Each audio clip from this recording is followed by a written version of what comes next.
Hey, happy Wednesday. This is Emily Gravatin. I'm the author of Dare to Decide, and today we are going to help you take that one act of courage that's going to set your dream in motion.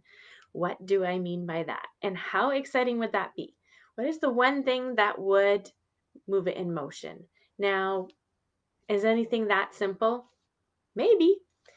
So let me tell you a few stories that stuck out to me. That for someone who's a cautious dreamer, when I get nervous about my dream or I get excited and I'm gonna do this, and before I go all in, I'm the type that might do all of the safe actions first. Do you find yourself doing that? Give a thumbs up in the comments if you or write safe. If you're the type that says, okay, I'm going to do all the research, I'm going to work on my website or maybe my Facebook page, or I'm going to, whatever it is, what are the safe actions that you do when you're excited for your goal? You're like, okay, I can do this. And those are necessary. Sometimes it's you getting used to your emotions catching up with you. There's all kinds of reasons why we might like the safe actions. They serve a purpose, but at some point you actually need to get out there and do it, and you have to be seen, you have to be heard, understood, and that is scary. It might not work out. What do you do, right? There's all kinds of fears and nervousness that comes up. How do I do this? And so this is where I have learned this the called a tripwire goal. That's what I call it. And it's this action or this goal, this mile marker towards your dream. So something that has a tangible start when you know when it's done. And within that, you it sets your dream in motion. So what do I mean by this? I'm going to tell you a couple stories of why I do that. Now, if you've been following me on social media, you have probably seen the tripwire goal that I just completed. And that was a year ago before my book was finished. I made a goal to, I knew I had already made the goal to write my book, to finish it. But it's in that stage where the preparation, it just felt so far yet so close to reality. And I went to this conference, and here were other authors, and they were able to have 90 seconds on stage to talk about their book. And as part of this conference, it was part of our publishing program. It was practice and credibility to get on a stage and speak to an audience and help keep our message about our book in a concise way. And I was just admiring these people that just felt they look so confident, and their script sounds so at ease, and some of them were natural and some of them were nervous, but it just gave me this courage to decide next year I'm going to be that person. There was this visual representation, and I decided, and it was this marker of okay, and public speaking is not a passion or a desire, or I would rather write, but I've known all along that speaking in front of people, that's just part of the package. And so I may as well deal with it. So I made this goal, and I knew as soon as the applications came in, I had to fill it out without thinking about that. And I just had to follow that through. And so this weekend just happened. Of course, it looked a little different. Wasn't a lot. It was a live conference, but it was all virtual, right? So instead of speaking on the red carpet, we had live stream videos. But I still had to record the video and send it in and condense my speech in 90 seconds and all of that, which was totally out of my comfort zone. So that was one of my recent tripwire goal that spurred me on. So I'll let you know some other stories, two other that inspired me that stuck with me. Actually, there's three because there's one I love. Um, it involves helping someone else. If you know someone, if you coming alongside someone else who keeps talking about their dream, then there's another one that someone else did. I'm not sure I advise it, but sometimes we're called to help other people in their dream, and maybe that will give you ideas. So And then we're going to go through the 6 criteria that makes an effective tripwire goal. So let's see if you can pick some of these principles out as you listen to these stories. So one of them is from a book I loved by Donald Miller called A Million Miles in 1,000 Years. And so Don had just written he'd written Blue Like Jazz, a book that was a bestseller, totally was a hit, never expected it. And so he's sitting in his living room, just kind of reaping the benefits. Actually, he describes sitting in this chair that he bought with all the proceeds from his readers, and he thanked his readers for this. And he gets this phone call, hey, can we make a movie based on your book? These film producers come and spend a few days with him and basically ended up telling him, wow, your real life is boring. We want to change a bunch of things to make it more exciting. And through a series of events, Don realized he needed to edit his life. Um, he needed to make a more meaningful life. That the way he was living, that wasn't going to cut it. Along the same lines, I think it was his doctor that told him you need to get in shape or you're in trouble. He was pretty overweight at that time and not on good terms with the gym. And so he decided, all right, now he's all about story. And so the term for his, how he spun it was called an inciting incident. You need something that gets things in motion. There's no turning back. And so what he ended up doing was signing up. His friend was doing a fundraiser to raise wells in a third world country for fresh water, because this area didn't have any fresh water. So he didn't want to let down his friend. So he's like, sure, I'll go on this cross country biking tour. Maybe it was a few weeks long. I'll do that, support you because you're my friend. It's for a good cause. I kind of need to get in shape anyway. And so I'm just going to do this. So he did that. And so he committed to his friend, yes, I will do this. And then of course by agreeing, he had to start getting in shape, practice a little. He wasn't totally ready for it, and he just pushed his way through. And he did it. He did this bike ride. And it totally changed the way he was thinking and interacting, how his idea of a meaningful life and even the possibility of what else he could do. So that was story number 1. And there's the other one actually is about from Donald Miller too, and I can't actually remember if I heard it at a conference or one of his conferences or one of his books. I actually can't find the story back again because I've wanted to look over it again. So if you've heard of this story, let me know where you heard it. And this was about the time where, again, he's learning about inciting incidents and this action of no going back once you set a goal.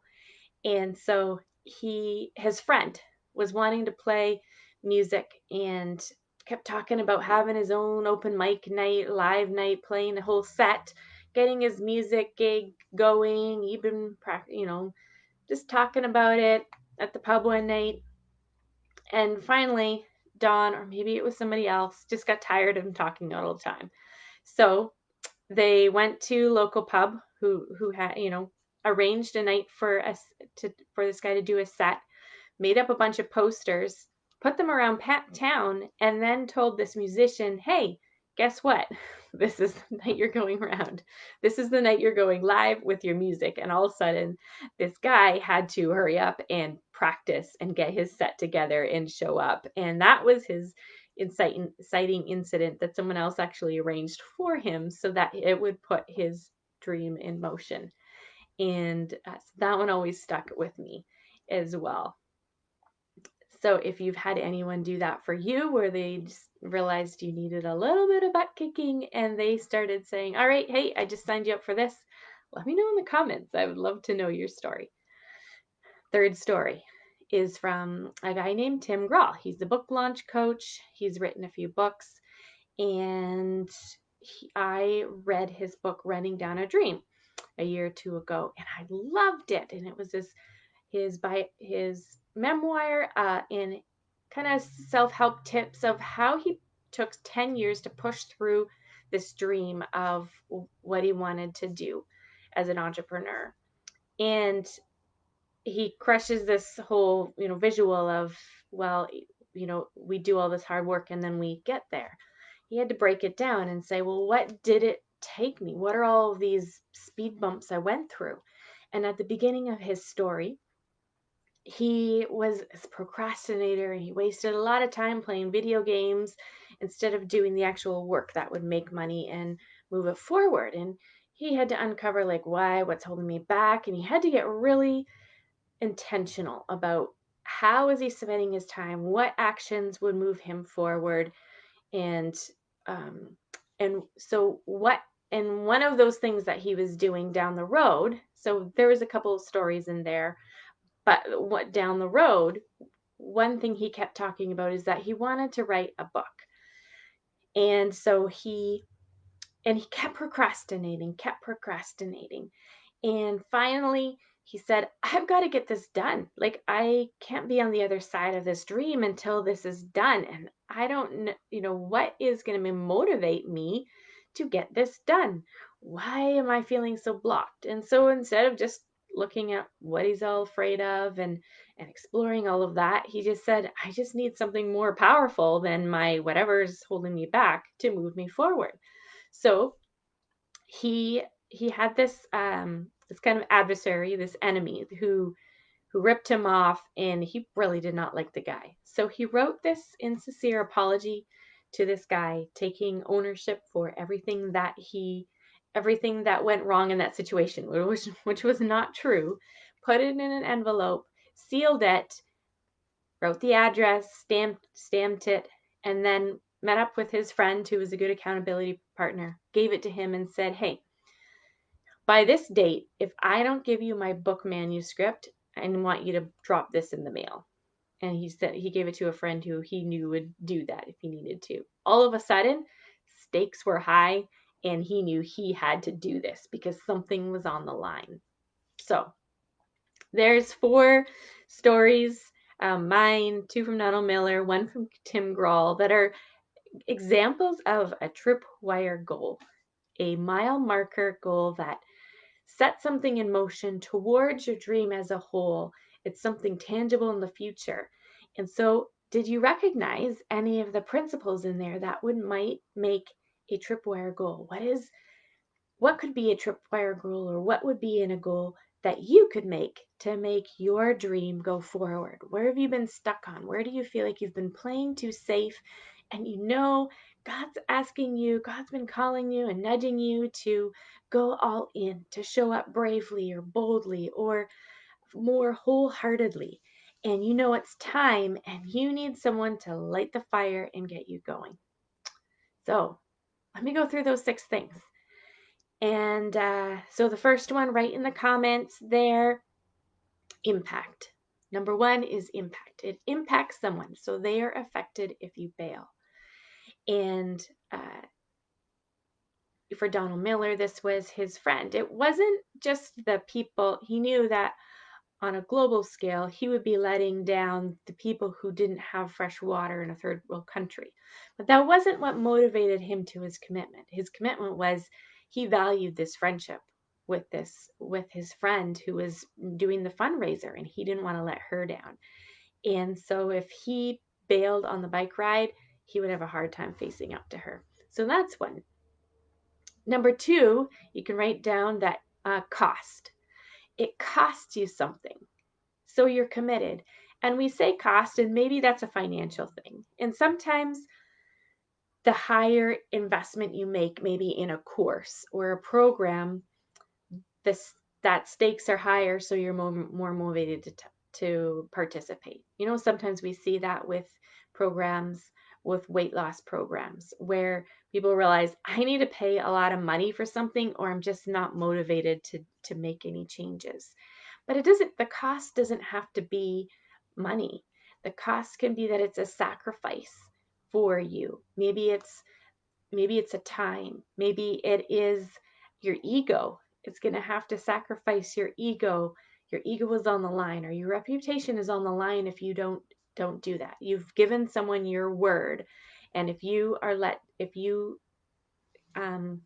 it go, then your reputation is on the line, your integrity, because you didn't follow through what you said. So number 2 is cost. Number 3 is tell. So write down tell in the comments. Number 3. And so you need to tell somebody because, and I'm like this too. I'd rather keep it to myself because what if I don't follow through? If I tell somebody, I just want to play it on my own terms. And so often that's why I sign up with a coach, because some of the relationships in my life, I could tell them, but they forget, and it's up to me to tell them to do that. And if that isn't motivating enough for me, then paying a coach or signing up for a program or a mastermind will automatically do that for me and what I wanted to do out of it. So telling someone makes the commitment more real. And so number 4 needs to spark emotion. So number 4, type emotion in the comments. More motion in you, and that could be surprise, it could be anger or dread or happiness, but often it's attributed to fear. And just remember, there's no courage. This would not be a courageous act if there weren't fear a part of it. But it has to create it has to emotively drive you somewhere, get you excited, make you afraid of not doing it. You've realized the cost is more motivating, or it makes you happy, or maybe it ticks you off. And so when it ticks you off, you're going to say something, you're going to do it, because if you don't, then what ticks you off is going to happen. So it needs to spark emotion. Number 4. Number 5 is you need to be able to record it in the calendar. So put date in the comments. Number 5. You need to be able to put it on your calendar. You need to know a time and a place to know this is when I will do it, and this is when it will be done by. And of course, a part of that might be there's a task list attributed to that of all the things you need to do and do that. But that is the next one. Number 6 is practice. And so the event itself is a combo or a series of actions that actually move you towards developing skill and consistency in showing up for your dream in order to make that mile marker happen. So all of this together, all of these help you become the person that your dream needs you to be. And playing it safe for so long only takes you so far for so long. And then we need to step out and be seen and be heard and do the thing and start making those mile markers and moving towards it. And it's going to be bigger than you, maybe more than you can do on your own. You probably need some help or inspiration, input from people. That's all part of the process. That's how you're going to grow and learn. You don't have to know that all now before you decide this is the mile marker I'm going to do. By setting the mile marker and having those 6 criteria actually spurs you to say, okay, now how do I get there? First you decide when and where am I going to be, and what is it I'm going to do? And then you can figure out, okay, how am I going to get there and who can help me do this?